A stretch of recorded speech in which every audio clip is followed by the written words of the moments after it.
28 күндік ораза. 28 күн бойы ешкімді жамандамайсыз, ешкімге жаман сөз айтпайсыз. 28 күн бойы жақындарыңызға тек жақсы сөз жазасыз.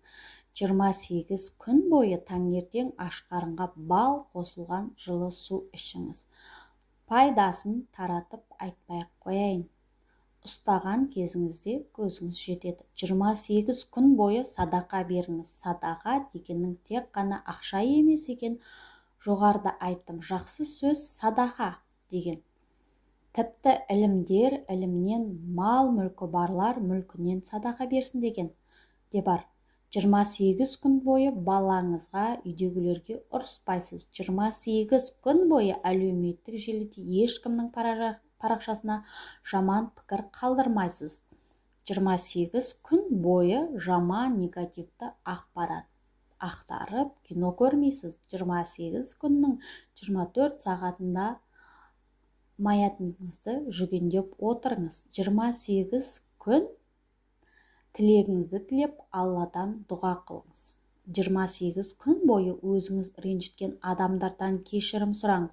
28 күн бойы сіз тыныштықта боласыз. Көп адамға тұпсананы тазалап алғаннан кейін 28 күндік тазалану техникасын беремін. Яғни 28 күндік ораза. Осы уақыт аралығында балаңа ұрыспасаң, 24 сағат маятнигіңді жүгендеп отырсаң, өзгермегеннен басқа амалың да қалмайды. 28 күн тыныштық ұстанасыз. Одан ары қандай өзгеріс керек? Қазақ айтады, бір күнгі ұрыс 40 күнгі берекені алады деп. 28 күн бойы үзбей ұстансаңыз, ақша сізге өзі келеді. Көркем мінез пайда болады, өзгеріс өзі тыныштыққа келеді. Ал тұпсананың тазарғанын қайдан білеміз? Машина алам дегем, машина алмадым. Дүниелік нәрсені ойламаймыз. Кредиттен құтыламын дегенмін, құтылмадым. Яғни өзгерісті дүние байлықпен өлшемейміз. Өзгеріс одан басталмайды. Тұпсананы тазалап алдым деген өзгерісті күттім деп отырып алу емес. Жазуды бастадыңыз ба? Ол да өзгеріс. Елдің бәрін кешіріп тастадыңыз ба? Ол да өзгеріс. Әке-шешеңізді ақтап алдыңыз, кешіріп тастадыңыз, ол да өзгеріс. Жаныңыздың дауысын ести бастайсыз, ол да өзгеріс. Енді үлкен өзгерістің орын алуға ғана қалды. 28 күндік тыныштық сізді позитивті толқынға ауыстырады. Адам негативті толқында болғанда бірінші адамның киіміне қарайды, екінші түріне, кейін сөзіне қарайды, төртінші жүрегіне қарайды, тек негативті көреді. Сосын барып позитивті көреді. Керісінше позитивті көре бастағанда негатив көрінбей кетеді. Тұпсананы тазалағанда басқа адамның тек жүрегін көріп тұрады. Мәселен, біреу ішкіш болып кетсе, ол оны ішкеннен ақтап алады. Оның орнында болсам, мен де ішіп кететінмін деп тұрады. Сен бүкіл адам баласына адвокат боласың. Адамдар ешқашан өзінен әлде адамға күш көрсетпейді, дауыс көтермейді. Не үшін? Себебі әлсізге күші жетеді, қорықпайды. Өз баласында сонша ұрады. Ешкімге жоғал, бар ары деп айтпайды, тек баласына айтады. Бұл әрекетімізбен баламыздың миына өмір қатыгездікке толы деген бағдарламаны орнатамыз. Кінәлау сезімін санасына құйып қоямыз. Тұпсананың 99%-ын былғайтын өзіміздің отбасымыздан екен. Көңіл күйіңіз түзеліп, өкпе ренішіңіз арылғанда ауырып жүрген ауруыңыздан да айығасыз. Мәселен, әйелдер бүкіл көңіл күйін, яғни өкпе ренішін жатырына жинайды екен. Мәселен, әйелдердің 60-70%-ы киста, миома, жатырдың төмендеуі деген аурулармен ауырады. Ал еркектер көңіл күйді жүректеріне жинайды. Сол себепті оларды жүректен кетті деп жатады. давление, инсульт, инфаркт дегендер соның нәтижесі. Әйелдер жатырына жинайтын аурулар тікелей әкесіне байланысты. Жаман аурумен ауыратын әйелдердің ауруы күйеуімен байланысты болуы мүмкін. Соған деген өкпесі реніш екен. Бүкіл аурудың психоматикасын тауып алыңыз. Адаспайсыз. Мәселен, менің өмір бақи гормондарым дұрыс болмады десем де, менің Құдай берген қасиетім ауру дегенді қабылдамаймын. Әйелдер кешіреді, бірақ ұмытпайды. Еркектер кешірмейді, бірақ ұмытып кетеді. Осы орайда әйелдер күйін ақтап алып кешірсе, ауру өзі кете береді. Яғни аурудың тамырын жұлу керек. Өмірдегі ер азаматтарды ақтап алғанда жатырынды да емдеп ал. Тағы бір техника құрсақпен демалу. Медитациямен ем. Біз кеудемен демаламыз. Сол себепті өксікті кеудеге ұстаймыз. Құрсаққа таза ауа жіберу арқылы емдеу техникасын мен өзім емдеп алдым. Жатырда миомасы бар қыз келді алдыма. Оған менің жатырым таза, сау деп аффирмация айтқыза бердім. Яғни өз мақсатымызға тапсырыс беріп жатқанда орындалады.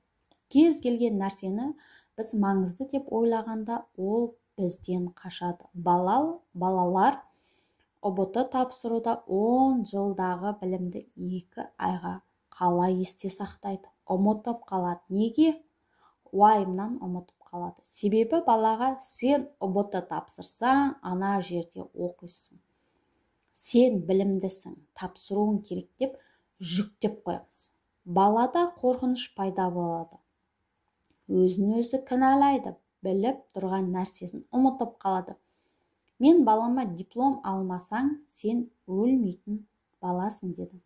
103 бал алды. Балаларымыз қорқынышпен кіреді емтиханға, және сол қорқынышты ақтап шығамыз. Үй аламыз, оны қашан аламыз, кімге барам деп уайымдаймыз. Оның орнына Алла, алсам жақсы, алмасам одан да жақсы. Бәрі ойдағыдай Алланың бұйыртқаны болады деп деу керек. Сәлеметсіздер ме? Мен есімім Әсия Ерболқызы. Менің каналыма тіркеліп, комментарий жазып, қолдап отырыңыздар.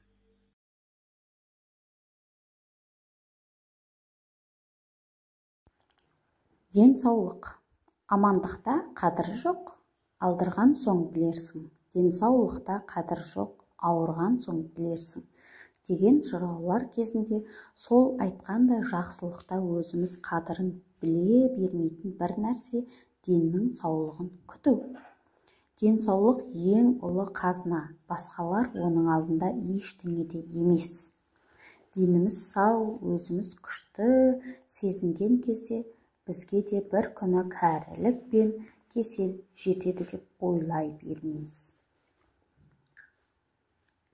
Американдық Ауди мен Дант 4000 адамды зерттеп, олардың 10% ғана дені сау, 30% ауру, ал қалған 60% білінбей өршіп келе жатқан кесел иелері екенін анықтаған. Осынау заманда тәніңді аурудан қорғап қалудың мүмкіндігі бар ма? Жоқ ау сірә. Адам жағдаяттар мен жайсыздықтарға төтеп бере алатын болуы керек. Қоғамды салауатты ұстау 3 нәрсе арқылы жүзеге асады. Әлеуметтік экономикалық даму, қоршап тұрған ортаны таза ұстау, ақылы ауруларға қарсы күрес, адамның қартаймауы үшін молекулалық гендік деңгейдегі медициналық күрес. Ең негізгісі адамның өз денсаулығына ұқыптылықпен қарауы. Өз уақытында Мечников айтқандай, баласын гигиена тарапына сай тәрбиелемеген бала болашақ алдына кінәлі. Өз денсаулығымыз өзіміз темекі шегіп, арақ ішіп, жүйкемізді аямай, тамақты көп жеп, қиянат жасаймыз. Сөйтіп, француздар айтқандай, денсаулықты бұзу үшін жаман ештеңе Ештеңе жасамай-ақ жақсы нәрсені мөлшерінен артық пайдалансаң жетіп жатыр. Мысалы, тәтті тамақ, ұйқы, құр жату. Денсаулықты сақтау үшін адамға берілетін 4-ақ кеңес бар. Күш жұмсалатын еңбекке белсенді болу. Дұрыс тамақтану, зиянды қылықтардан аулақ болу, жүйкені аяу. Бірақ көбіміз осы кеңестерді біле тұра ұстанбаймыз. Ұстай алмаймыз. Ұстағымыз келмейді, жалқаулық жібермейді. Ұмытып кетеміз, ұмытып кеткіміз келеді. Сөйте келе денсаулық бұзылғанда ғана өкінеміз. Менің орнымнан бір тұруға зар болып жатқан мектептес досым Берік айтады. Осыдан тұрып кетсем, дене шынықтырумен айналысар едім, бір тыңбай еңбек етер едім, шаршадым деп айтпас едім деді. Ауырмай тұрып денсаулықтың қадірін біл. Соған орай деннің саулығы тек өзің ғана ала алатын асу. Бүгінгі заманға медицина емдеуді жақсы-ақ меңгерген, бірақ сап-сау етіп жібере алмайды. Демек, ауырмай тұрып, саулықты сақтаған жөн. Қара жұмыстан шаршасаң, шаршағаныңа 3-4 сағатта басылып кетеді. Ал жүйкең шаршаса, қалпына келу үшін ең болмағанда 2 апта керек. Сол себепті ой еңбегінен шаршаудан абайла. Дәрігерлер айтқандай, ой еңбегімен айналысатын денсаулығына нұқсан келтірмей, еңбек өнімділігін арттырудың 6 шартын айтады. Бірінші, жұмысқа біртіндеп кірігу. Жұмыстың тәртібі мен қалыптылығы. Жұмыстың ұдайы мен реті орындалуы. Еңбек пен демалыстың алмасып тұруы. Қоғамның сіздің еңбегіңізге жылы көзқарасы. Ұдайы шынығу және жұмысқа қалыптасу. Ақыл және мінез гигиенасы. Адам ағзасы денсаулығын қалпына келтіруді кез келген нүктеден бастап қайтарып алуға қабілетті деп сенеді. Сонда да уақыт өткізіп, әдеттеніп, алып қиналғанша ертерек бастаған жақсы. Жігерсіздік, уайымшылдық, күмәншілік мінездегі ауруға тікелей бастап баратын міндер. Сол міндердің ішінде бүгінгі біздер үшін қиыны ішімдікке мойынсұнған. Сөйтіп, жігерсіздік таныту. Адам баласына өте зиянды. Халықтың сана сезімін уландырып, ұрпағын кемтарлыққа, жарымжандыққа және мәңгүрттікке шалдықтыратын әдеттердің бірі арақ, шарапқа әуестік. Ол бүгінгі күні қазақ үшін аса қауіпті дертке айналды. Тарихтан белгілі, Американы жаулап алған еуропалық отаршылар жергілікті үндістерді бағындыру үшін ішімдікке үйреткен. Денсаулықтары мықты, өжет халық тез арада елдік және жауынгерлік қасиеттерінен айырылып, келімсектердің айтқанына көніп, айдағанына жүрді. Бүгінгі қазақ халқының тағдыры да осы үндістердің тағдырына ұқсап кетуден қауіптенесің. Маскүнемдік бойға біртіндеп сенеді. Аз ғана ішіп жүрмін ғой, салынып соңына түсіп кеткен жағдайым жоқ, дейді кейбіреулер, өзін-өзі алдайды. Арақтан жеңілу, яғни ішімдіктен азғындаудың алғашқы 6 нышанының бірі жылына ең азы 4 мәрте мас болу. Содан әрі асқынды маскүнем деп есептеуге болады. Маскүнемдіктің екінші белгісі ішкен мойындамайды, ант су ішу. Арақтың құрамында болатын алкоголь тірі клеткалардың барлығы үшін зиянды. Алкогольді іше салысымен ол асқазан сөлінің қанның құрамына еніп адамның бауырына келеді. Оның отын кетіріп, қайтадан залалсыздандырып, қан айналымына жіберетін бауырдың өз клеткалары алкогольдің зардабынан уланып, әуелі ісініп, қабынып, арақ ішілуі тоқтатылмаса, бірте-бірте асқынып, бауырдың клеткалары іріп айықпайтын ауруға, бетеге, цирроз әкеліп соқтырады. Сонымен қатар маскүнемдікке салынған адамның миынан бастап жүрек еттері, бүйрегі және басқа ағзаларда уланып зақымданады. Ең бастысы адамның рухани жігер күшінен айырылады. Араққа толық мойынсұнып, аңсары ауып тұрады. Онсыз көңілінің қошы келмейтін бағынышты мақұлыққа тәуелді құлға айналады. Ұзақ және дені сау өмір кешкісі келген адам алдымен рухын таза сақтау керек. Құзғын 100 жыл, қолтырауын 400 жыл өмір сүреді. Адам ағзасының басым бөлігі 80 жастан артық өмір сүрмейді. Оның 30-ы ұйқыға кетеді. 10% жетілмеге мерзім десек, қалған жартысын ұқыптап пайдалана білу керек. Белсенді өмір кешкен қоғам өмірінің тыс қалмағандар ұзақ өмір сүретіні ғылыми дәлелденген. Сондай-ақ шығармашылық еңбекпен айналысатындар, ғалымдар, жазушылар, артистер өзгелерден ұзағырақ өмір сүреді. Себебі олар ой еңбегінің нәтижесін көріп рахаттанады. Еңбек гигиенасы қатты шаршамау, күндік кесте және тамақ тәртібі сақтау. Еңбек гигиенасы қатты шаршамау, күндік кесте және тамақ тәртібін сақтау. Байланыс гигиенасы адамдармен сөйлесу, мәдениет сақтау, жақсы көңіл күймен жүру. Жеке гигиена өз тәнінің және жанының саулығын бақылау. Мамандар адамдардың күнделікті тіршілігі мынандай ең төменгі дәрежеде талапқа сай болуына үндейді. Күніне 4-6 гимнастикалық үзіліс, күніне 6-10 километр жаяу жүру, бір күнді 2000 калория қуат жұмсау. Ол өмірді 28%-ке ұзартады.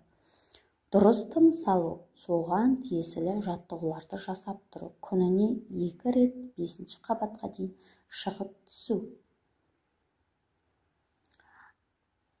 Кім көп жұмыс істесе, соның күші көбейді. Егер мен бір күн жұмыс істемесем, оны өзім сезінемін. 2 күн жұмыс істесем, әріптестерім сезіп қояды. 3 күн істесем, жұрттың бәріне көрініп тұрады дейді.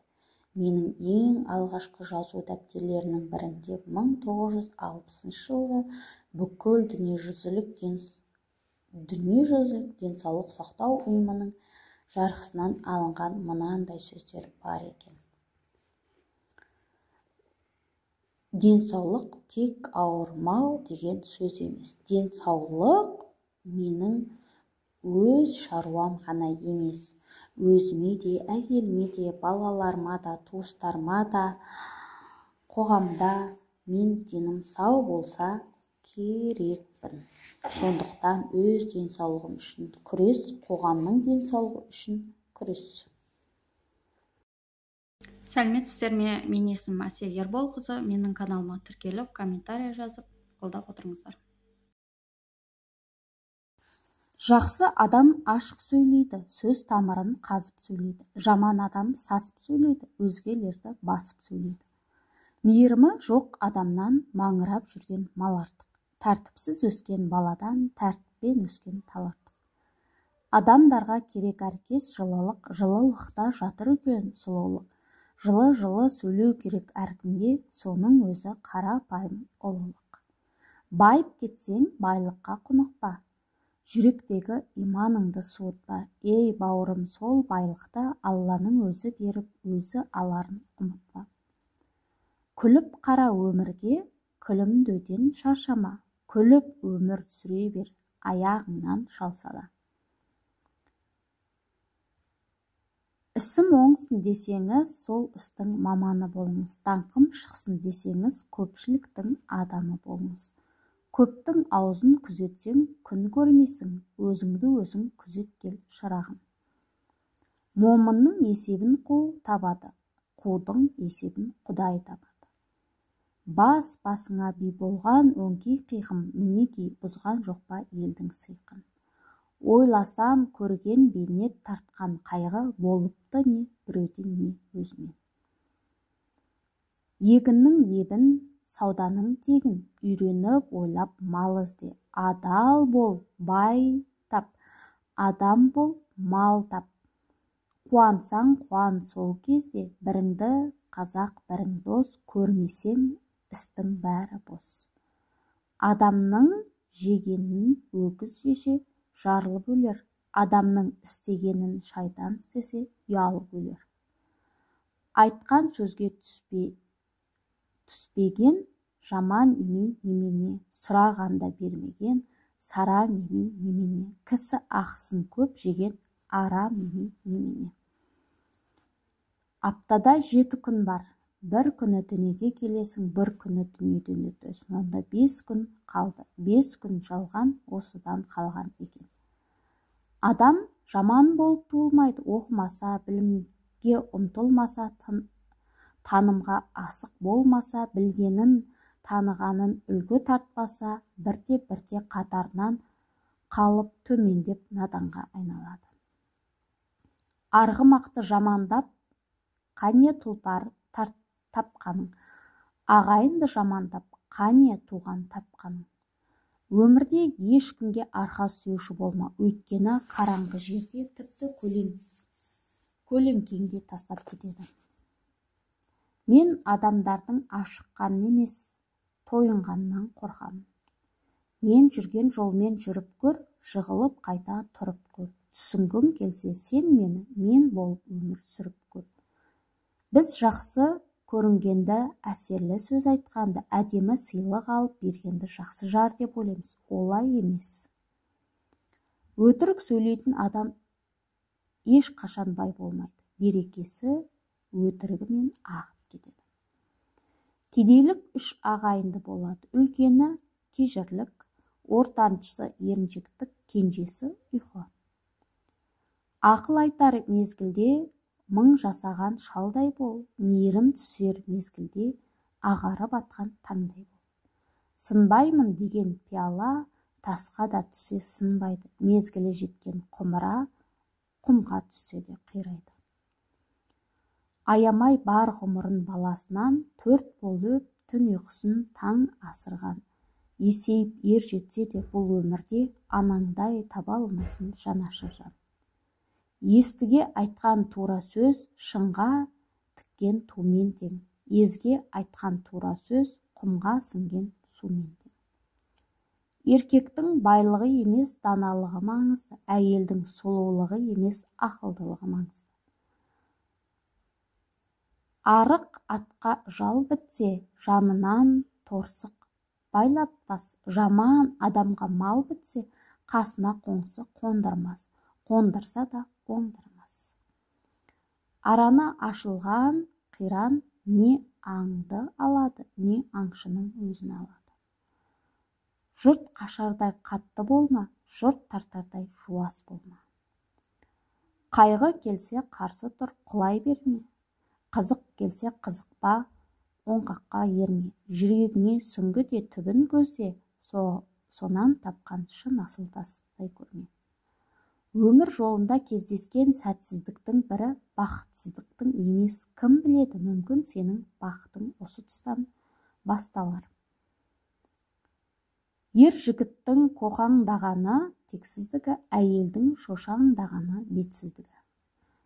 Дүние деген шолақ депті, жан кеудеге қонақ депті. Ақырет деген бір киім, алып қайтар солақ. Ешкімнің алдына ақталма, бір Алла барлығын біледі. Сыр сақта, сырыңды ақтарма, сырыңды білген жау күледі. Әуелі адам болсаң өзіңді біл, кісіге сөйлей тұғын сөзіңді біл. Әр жаста әрбір түрлі міндетің бар, қай жаста не істейтін кезіңді біл. Мінессіз адам болмайды, қисықсыз қадам болмайды. Бұл жалғанда 3 дауасыз нәрсе бар: кәрілік, ажал, мінез. Осы дауастарға төзімді бола біл. Бауырыңа үнемі ақыл айта беру пайда бермейді. Барып көмектес, қол ұшын бер, мұңын тыңда. Уайым ертеңгі мәселені шешпейді, тек бүгінгі мазаны алады. Өмір бұл баспалдақ, жоғары көтеріліп бара жатып, бәрімен амандас, төмен түскеніңде танып қолын беретін болады. Өтіріктің балын жалап тірі жүргенше, шындықтың уын ішіп өлген артық. Қай істің болсын өсуіне 3 шарт қажет. Ең әуелі ниет керек, одан соң күш керек, одан соң тәртіп керек. Мықты адам өз күшінің арқасында біреуді жеңген емес, мықты адам қатты ашу келгенде сабыр еткені. Егер сізге біреу жаныңызда жаралайтын сөз айтып, сіз үнсіз қалсаңыз, сіздің орныңызда ол адамға періште жауап қайтарады. Өмірде 3 нәрсе адам баласына зиян алып келеді: ашу, ашкөздік, тәкаппарлық. Мал, мансап адамзатты мас қылады, мейірімді ет жүрегін тас қылады. Тәкаппар әділетсіз залымдарды бағы қайтқан сорлы елге бас қылады. Қолыңнан келетіннің бәрін жаса, қалғанын Аллаға тапсыр. Салихалы дос жалғыздықтан ада, ал жалғыздық жаман достан қайырлы. Кедейлердің үйінде дәу теледидар бар, ал байлардың үйінде дәу кітапхана бар. Тұлпарға ренжіп, есекпен дос болсаң, жүк тасығанды өнер деп үйретеді. Сен ата-анаңның үмітісің, сен қайталанбас тұлғасың, өз өмірің белсенді жасаушысың, сондықтан өзіңе ғана сен. Біреуге пайдаң тимесе, зияныңды тигізбей жүрудің өзі сауапты амал. Мені жетістігіме бола құрметтемеңдер, құлаған жерімнен қайта тұра алғаным үшін бағалаңдар. Өзіңе қатысы жоқ нәрсені қазбалап сұраушы болма. Жеңілген сайын өзгересің, өзгерген сайын күшейесің, күшейген сайын мән бермейтін боласың. Кез келген қиыншылықтың емі бар, ол уақыт және үндемеу. Теңіздей сұлулық не керек, бір тамшы бақыт болмаса. Сан жетпес байлық не керек, бір таза жүрек болмаса. Атақ, абырой не керек, жүректе иман болмаса. 100 жалған достан не керек, бір адал дос болмаса. Біреу артыңнан өсектесе, ренжіме, ит жей алмаған сүйегіне қарап үреді. Өмір сынағынан ешқашан сүрінбеген адам мықты емес, кез келген сынаққа сынып қалмай қайта тұрған адам мықты. Өзгергің келсе батыл бол, мүмкін емес істерді жасағың келсе төзімді бол. Қай кезде батыл, қай кезде төзімді болу керектігін білгің келсе ақылды бол. Басты жауың жалқаулық, сорлататын жаныңды. Осалдығың аңқаулық, соқтыратын саныңды. Жасқаншақ болсаң ұры алар, қоралап қойған малыңды. Еш уақытта бүркіт шыбынға шабуыл жасамайды, ондай нәрсеге бас ауыртпайды. Сіз де бүркіт секілді болыңыз. Ойы сая, санасы төмен кісілерге мән бермеңіз. Маған қарапайым адамдармен дос болған ұнайды. Өйткені олардың бұл өмірде адамгершілігінен басқа мақтанатын еш нәрселері жоқ. Сұлу делік сұлудың да міні бар. Күліп тұрған кісінің де мұңы бар. Уқасы жоқ ішің толып кетсе егер, қасқыр сынды айға қарап ұлып ал. Қыранды қыран етіп, аспанға самғатқан екі қанаты, адамды адам етіп, қырандай самғайтын арманы мен мақсаты. Қанша түзу жүзсең де, қисайған көлеңкеңнен кемшілік табатындар болады. Адамнан адам бекер алыстамайды, не тірлігімен, не тілімен, не көңілге тиетін дүниелермен, есебімен алыстайды. Сәлеметсіздер ме? Мен есімім Әсел Ерболқызы. Менің каналыма тіркеліп, комментарий жазып, қолдап отырыңыздар. Сасыған етке тұз бекер, арсыз бетке сөз бекер. Адам боп туу анадан, хайуан боп өлу өзіңнен. Жақсы өмір сүру үшін қиын күндер қажет. Өмір қысқа, ережелерді бұзыңыз, тез кешіріңіз, шынайы сүйіңіз және өткенге ешқашан оралмаңыз. Адамдарға керек әркез жылылық, жылылықта жатыр үлкен сұлулық. Жылы сөйлеу керек әркімге, соның өзі қарапайым ұлылық. Бәрін де түсіндіруге болады, бірақ бәріне емес. бір дәлелмен 40 ғалымды жеңдім, 40 дәлелмен бір наданды жеңе алмадым. Сенім шыны секілді, сынса бұрынғы қалпындай болмайды.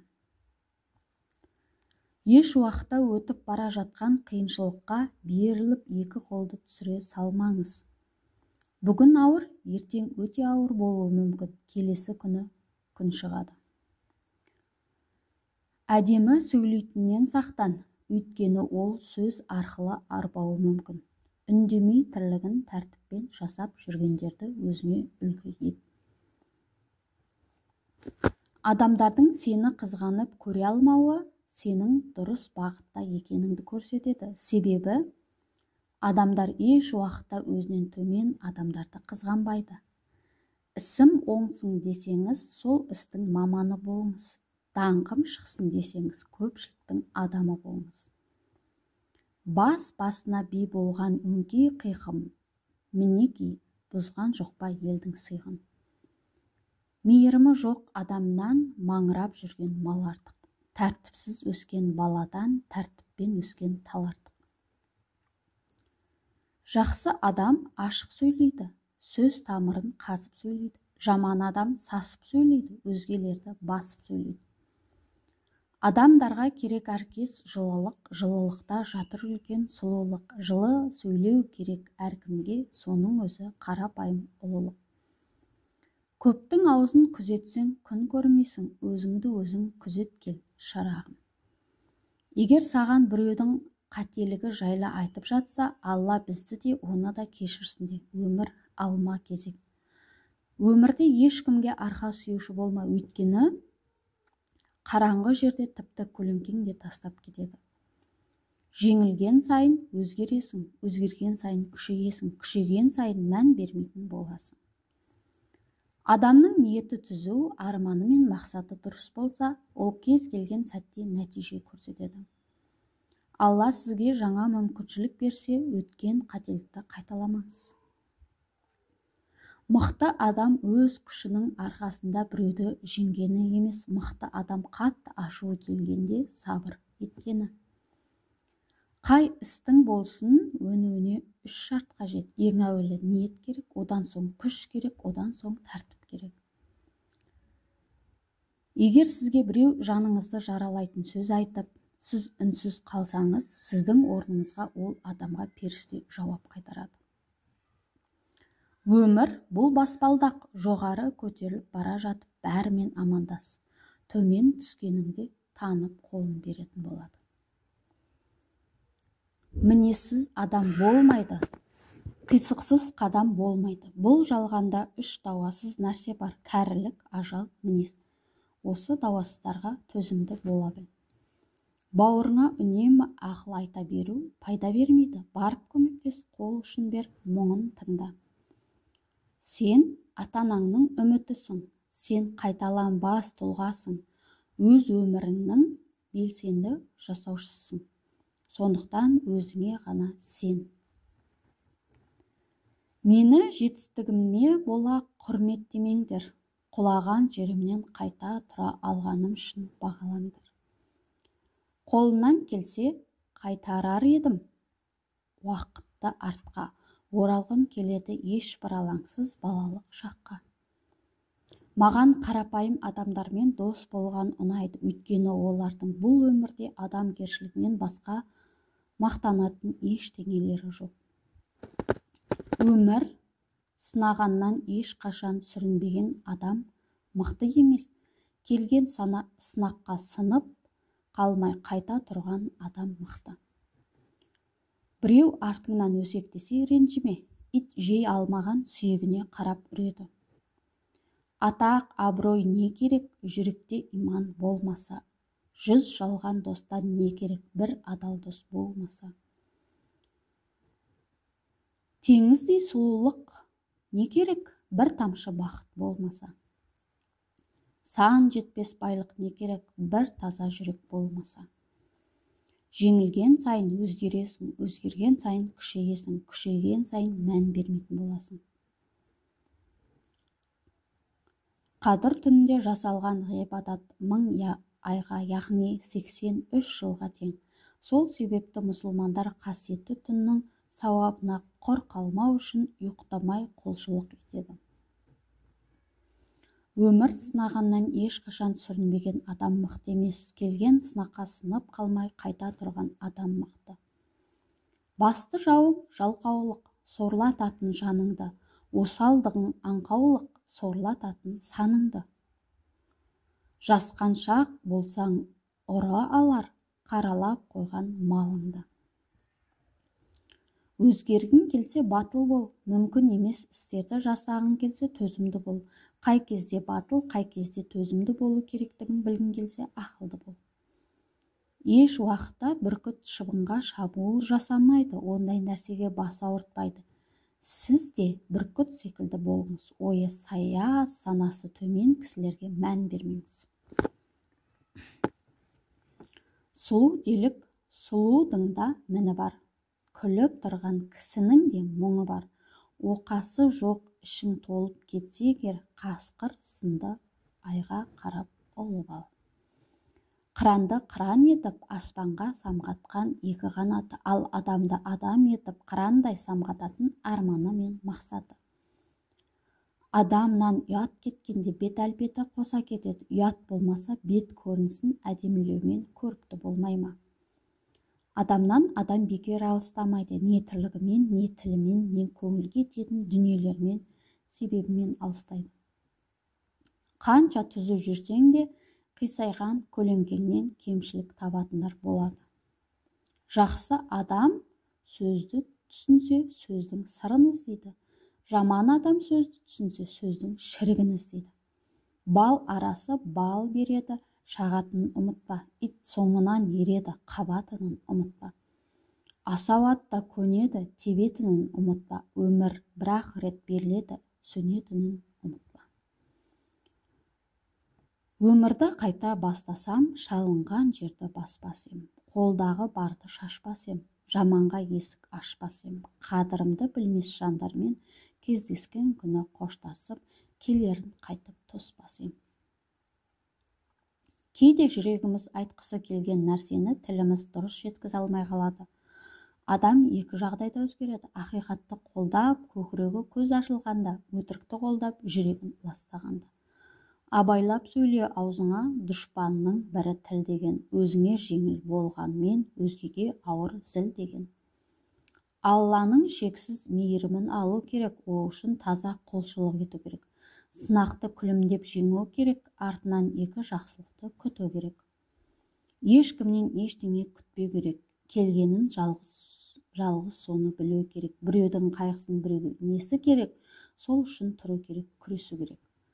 Ешкіммен ештеңе күтпеу керек, өз жүгіңді өзің көтеріп жеңу керек. Жалқауланып жатсаң тұру керек, белді бекем түзу жолда болу керек. Біреу сізді алдаса, ақымақ деген сөз емес. Оған қатты сенім артқанынан алданасыз. Басқа түскен қиындық Аллаға жақындатса сынақ, Алладан алыстатса жаза болуы мүмкін.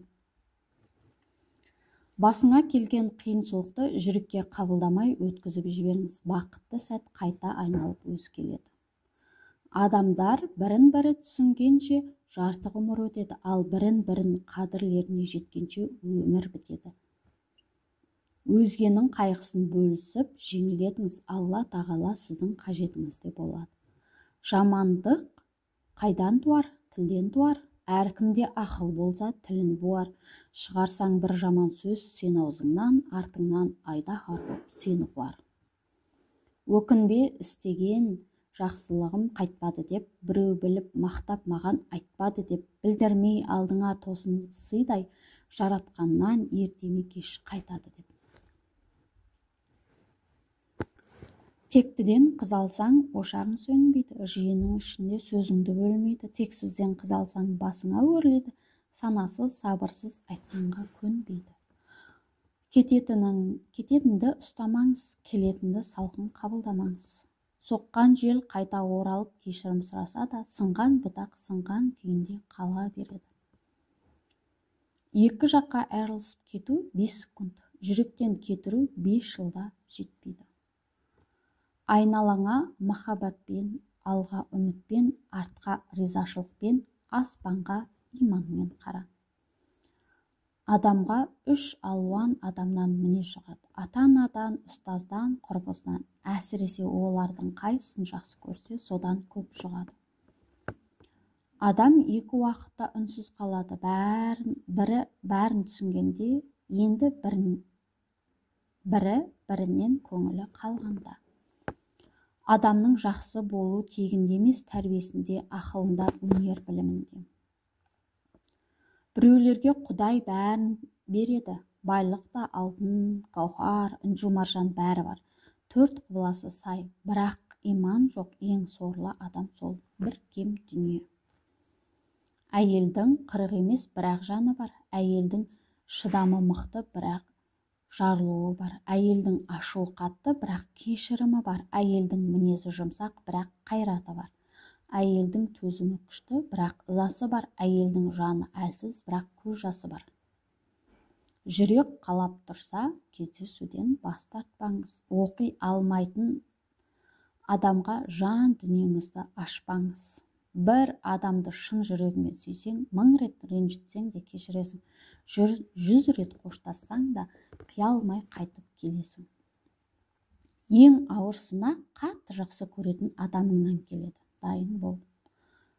Басқа түскен қиындық Аллаға жақындатса, сынақ Алладан алыстатса, жаза болуы мүмкін. Қолыңнан келмейтін істі Алла тағала ойыңа салмайды. Сенен керегі тек әрекет, нәтиже Алладан. Жақсы өмір сүру үшін қиын күндер қажет. Өмір қысқа, ережелерді бұзыңыз, тез кешіріңіз, шынайы сүйіңіз және өткенге ешқашан оралмаңыз. Бауырың үй алса, шын ниетпен қуан. Көршің көлік алса, шын ниетпен қуан. Досың кәсіп ашса, шын ниетпен қуан. Танысың жетістікке жетсе, шын ниетпен қуан. Бір күні Алла саған да нәсіп етеді. Сәлеметсіздер ме? Мен есімім Әсия Ерболқызы. Менің каналыма тіркеліп, комментарий жазып, қолдап отырыңыздар.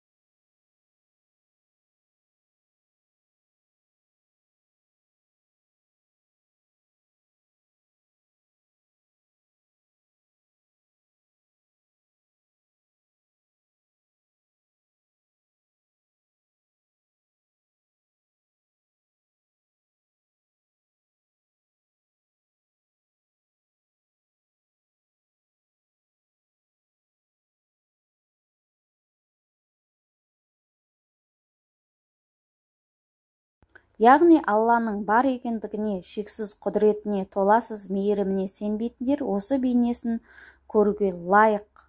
Олар әртүрлі қатыгездік жасайтын адамдардың қанын төгіп, өз пайдасын басқаларға оқ атып, бомба жаудыратын, жетімдердің мүлкін тартып алатын қаскөй жандар. Ол бейне адамдардың өтірікпен адастыратын сатқындарға ғана және Алланың пайғамбар мен оның кітаптарын жоққа шығаруларға көрінеді. Өйткені Алла оның бұл дүниеде сан мәрте жасаған қатыгездігін жай қалдырмайды. Алла залымдылардың кесірінен қасірет көргендерге әділетсіздік жасамайды. Осылайша Әзірейіл өмірін қатыгездікпен өткізгендерге әдемі періштенің жүзімен емес, қорқынышты кейіппен көрінеді. Сонда әлгі адамдар бұл өмірде жасаған үшін жазаланатын күннің жақын келгенін сезе бастайды. Жазықсыз, әлсіз адамдар кешіріліп, жүздеріне қуаныш ұялағанда залымдардың жылайтын кезі де келеді. Әзірейіл сенімді серік, әлемдегі барлық зұлымдықтан қашып тек Алладан пана тілей аламыз. Әзірейіл періште өзінің қорқынышты түрін тек жамандарға көрсететінін білдік. Енді бәріміз оның әдемі, мейірімді, нұрлы жүзін көруге үміт етейік. Себебі Бізді осы дүниелік өмірдің соңына күтетін ұзақ жол бар, бірақ бізге жол сонда сенімді серік керек. Әзірейіл періште сол жолда бізді жәрдемші болатын сенімді серіктердің бірі. Денеміздің бөлініп шыққан жанымыз оның қанатын астында болады. Бұл біздің дүниеге келгендегі сәтімізге ұқсайды. Біз ең әлсіз шақалақ кезімізде бір дәрігердің қолында болып едік. Дәрігерлер өмірге келуімізге көмектессе, өлім періштесі біздің жанымыздың тәнімізді босатып, оның басқа әлемге баруына көмектеседі.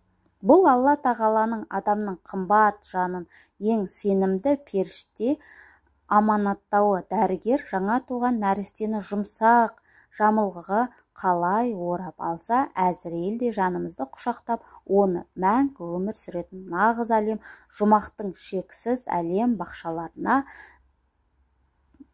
біз кейін қауышатын көркем өмірге жеткізеді. Сондықтан мұсылмандар Аллаға, пайғамбарымызға және Құранға иман келтіргендей, басқа періштелер сияқты Әзірейіл де жақсы көру керек. Қанша Әзірейіл бар? Күніне мыңдаған адам көз жұмады. Жер бетінде саны көп болғанына қарамастан барлық тірі жан мерзімі келгенде өз өмірімен қоштасады. Ормандағы пілдер, арыстан, зебра, киттер мен дельфиндер, теңіз жұлдыздары, ағаш бұтақтарындағы құстар, шөлдегі шаяндар мен полюстегі пингвиндер, ұядағы аралар, аяқ астындағы құрттар, құмырсқалар, қыркүйектің салқын кешінде кәрі алмұрт ағашының бұтақтына жүрген құрттар да өледі. Егер өлім періштесі барлық тіршілік иелерінің жанын алады десек, жануарлардың да қатарына кіреміз. Әзірейіл бұл уақытта соншама тірлік иесінің жанын қалай алады? Періштелер нұрдан жаратылған. Сондықтан олар ет пен сүйектен жаратылған тіршілік иелері сияқты бір уақытта бір ғана емес,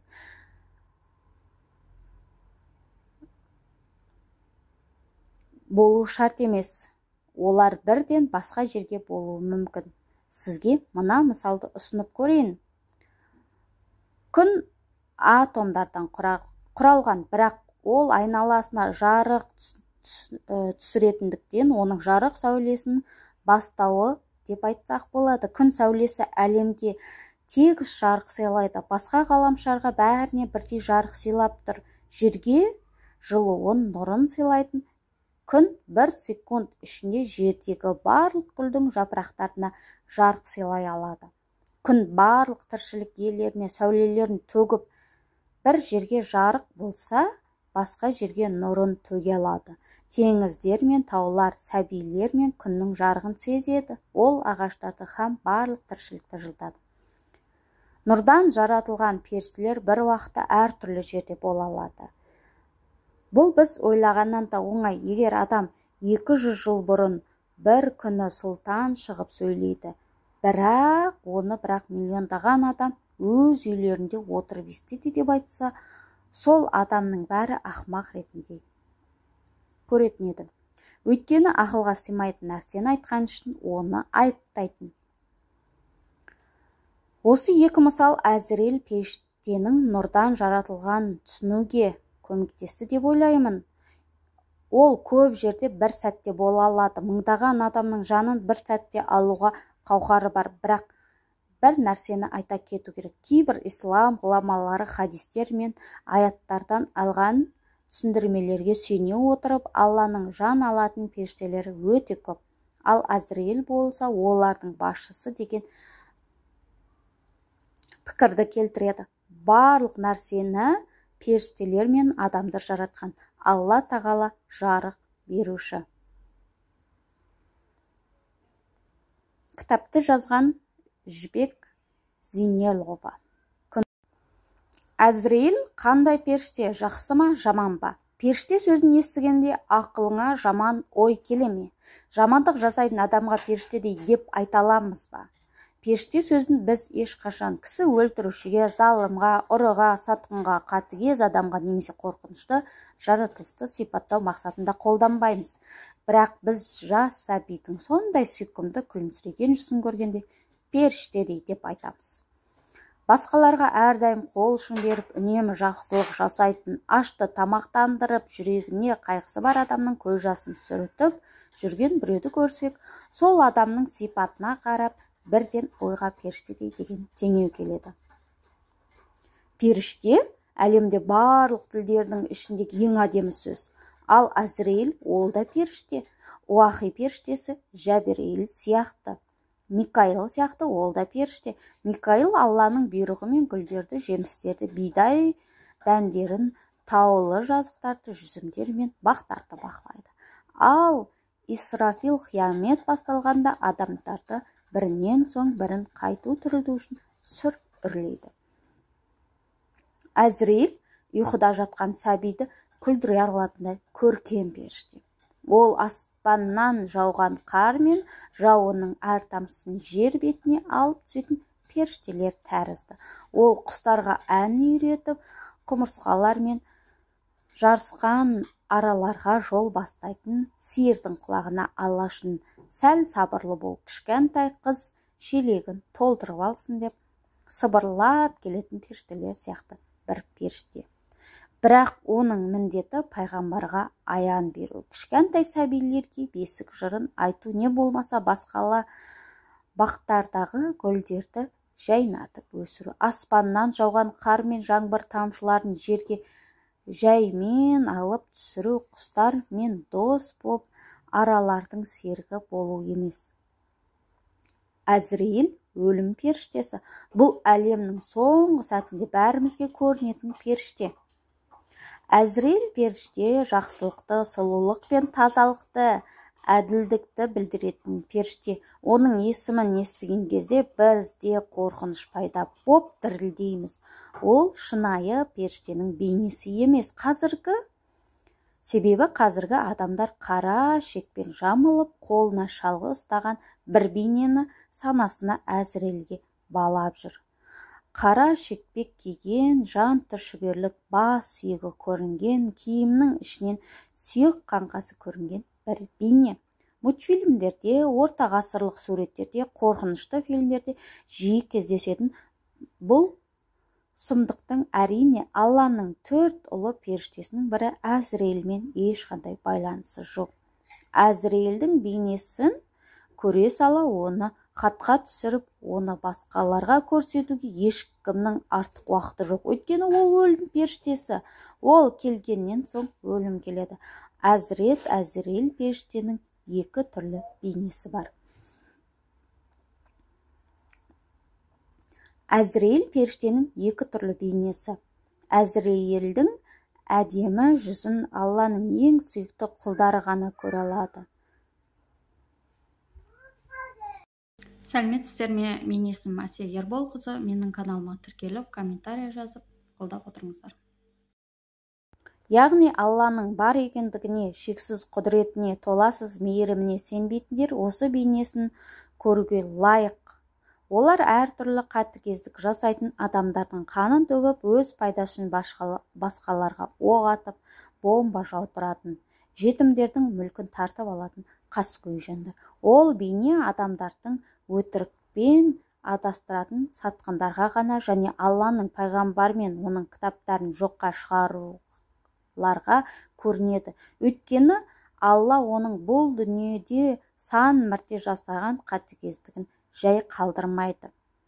Алла залымдылардың кесірінен қасірет көргендерге әділетсіздік жасамайды. Осылайша Әзірейіл өмірін қатыгездікпен өткізгендерге әдемі періштенің жүзімен емес, қорқынышты кейіппен көрінеді. Сонда әлгі адамдар бұл өмірде жасаған үшін жазаланатын күннің жақын келгенін сезе бастайды. Жазықсыз, әлсіз адамдар кешіріліп, жүздеріне қуаныш ұялағанда залымдардың жылайтын кезі де келеді. Әзірейіл сенімді серік, әлемдегі барлық зұлымдықтан қашып тек Алладан пана тілей аламыз. Әзірейіл періште өзінің қорқынышты түрін тек жамандарға көрсететінін білдік. Енді бәріміз оның әдемі, мейірімді, нұрлы жүзін көруге үміт етейік. Себебі Бізді осы дүниелік өмірдің соңына күтетін ұзақ жол бар, бірақ бізге жол сонда сенімді серік керек. Әзірейіл періште сол жолда бізді жәрдемші болатын сенімді серіктердің бірі. Денеміздің бөлініп шыққан жанымыз оның қанатын астында болады. Бұл біздің дүниеге келгендегі сәтімізге ұқсайды. Біз ең әлсіз шақалақ кезімізде бір дәрігердің қолында болып едік. Дәрігерлер өмірге келуімізге көмектессе, өлім періштесі біздің жанымыздың тәнімізді босатып, оның басқа әлемге баруына көмектеседі. Бұл Алла тағаланың адамның қымбат жанын ең сенімді періште аманаттауы. Дәрігер жаңа туған нәрестені жұмсақ жамылғыға қалай орап алса, Әзірейіл де жанымызды құшақтап, оны мәңгі өмір сүретін нағыз әлем, жұмақтың шексіз әлем бақшаларына біз кейін қауышатын көркем өмірге жеткізеді. Сондықтан мұсылмандар Аллаға, пайғамбарымызға және Құранға иман келтіргендей, басқа періштелер сияқты Әзірейіл де жақсы көру керек. Қанша Әзірейіл бар? Күніне мыңдаған адам көз жұмады. Жер бетінде саны көп болғанына қарамастан барлық тірі жан мерзімі келгенде өз өмірімен қоштасады.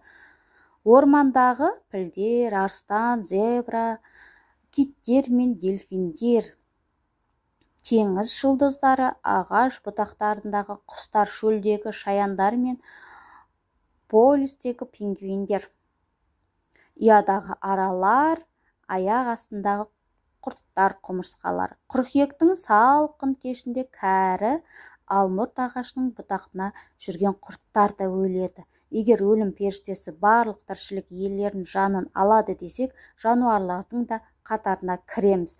Әзірейіл бұл уақытта соншама тірлік иесінің жанын қалай алады? Періштелер нұрдан жаратылған. Сондықтан олар ет пен сүйектен жаратылған тіршілік иелері сияқты бір уақытта бір ғана емес,